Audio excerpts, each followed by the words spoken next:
হ্যাঁ যাব। আমার ওয়াইফ রাস্তায় রিক্সা চালাচ্ছে? কি ব্যাপার ভাইয়া, যাবেন না আপনি? হ্যাঁ, যাব। আমরা বলছিলাম যে আপনি একটা মেয়ে মানুষ হয়ে রিক্সা চালাচ্ছেন, ব্যাপারটা ঠিক বুঝতে পারলাম না কেন। আবার আপনি বিধবার শাড়িও করবেন বলেন। দেখুন, আপনি যেমনটা ভাবছেন এমন কিছু না, আমি আসলে আপনাকে চিনি, এই জন্য এরকম কিউরিসিটি দেখাচ্ছে। কি বললেন? এতদিন এর আগে আমার কোনদিন দেখাও হয় না। অ্যাকচুয়ালি আপনাকে চিনি বলতে আপনার হাজবেন্ডকে আমি খুব ভালো করে চিনি। আপনার হাজবেন্ড তো একজন হাজবেন্ডের সাথে আমার কোনো যোগাযোগও নাই। হঠাৎ করে আপনাকে এরকম একটা অবস্থায় দেখছি, আপনি বিধবা শাড়ি পরে আছেন, রিক্সা চালাচ্ছেন, দ্যাটস ওয়াই আপনাকে জিজ্ঞেস করলাম। তোমার শাড়ি কেন পরে আছি? আসলে আমার সুখের সংসারে না, আমার জীবনের সব সুখ একদম নরকে পরিণত হয়েছে।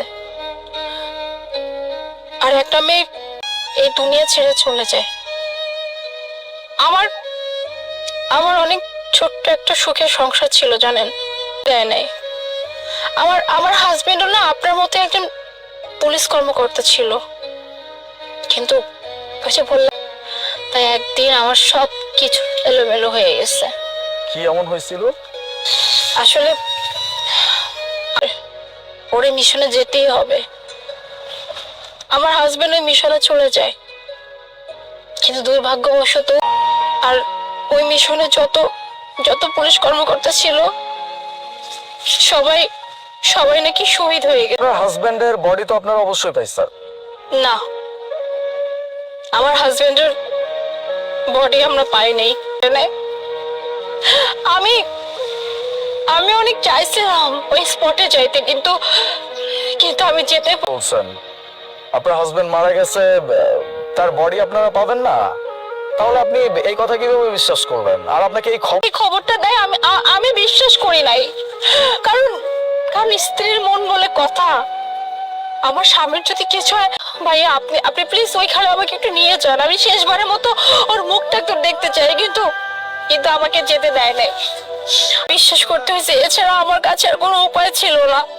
ওকে ফাইন, আমি সবকিছু মেনে নিলাম, কিন্তু আমি এটা বুঝতে পারছি না মেয়ের ভবিষ্যৎই বা কেন এমন হবে। হ্যাঁ, এটা ঠিক বলছেন। আমার শ্বশুরের অবস্থা বেশ ভালো, কিন্তু ওই মেয়েটার কোনো মূল্য নাই। আমার স্বামী যতদিন আমার সঙ্গে ছিল, আমার শ্বশুরবাড়ি আমাকে মাথায় করে রাখতো। আমার শ্বশুরবাড়ির লোকজন আমার উপর অত্যাচার করা শুরু করছে। আমাকে তারা একদমই দেখতে পারতো না। আমার ভাসুর, আমি আমি তো কিছু দিতে পারি না সংসারে।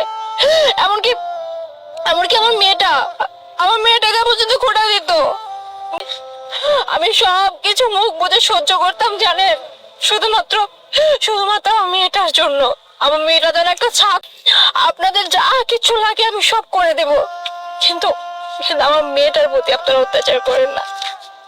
কিন্তু তাকে আমি এত আদর যত্ন করে লালন পালন করে বড় করতেছি, এই বাপ পড়া মেয়ে, কোনোদিন কোনোদিন ওকে একটা মুখে বাজে কথা এখানে আর সেফ না। তারপরে আমি আমার মেয়েটাকে নিয়ে শ্বশুর বাড়ি থেকে চলে আসছি। কি করবো বলেন? আমি জানি আমি অটো চালাই আমার মেয়েটাকে কোন রকম স্কুলে পড়াতেছি, আর আমরা দুজন থাকতেছি, এভাবে জীবন চলতেছে।